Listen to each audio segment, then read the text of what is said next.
विश्वास आणि सत्याची ताकद. MB न्यूज, आपली बातमी, आपलं सत्य. बीडच्या माजी खासदार डॉक्टर प्रीतम मुंडे यांच्या प्रमुख उपस्थितीत माजलगाव येथे भारतीय जनता पक्षाच्या वतीने भव्य दिव्य तिरंगा रॅलीचे आयोजन करण्यात आले.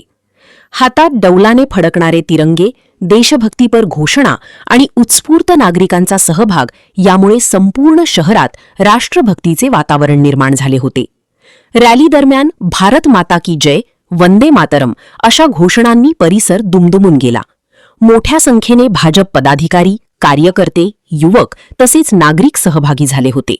रॅलीतील तिरंग्यांची आकर्षक सजावट आणि देशभक्तीचा उत्साह लक्षवेधी ठरला.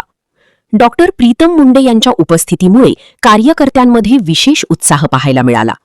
देशाची एकता, अखंडता आणि राष्ट्रप्रेमाचा संदेश देणारी ही तिरंगा रॅली माजलगावकरांच्या उत्स्फूर्त प्रतिसादामुळे भव्य स्वरूपात पार पडली. रॅलीच्या माध्यमातून तिरंगा हा केवळ ध्वज नसून देशाच्या स्वाभिमानाचे आणि एकतेचे प्रतीक आहे, हा संदेश देण्यात आला. संपूर्ण रॅली दरम्यान नागरिकांमध्ये देशभक्तीची भावना ओसंडून वाहत असल्याचे चित्र पाहायला मिळाले.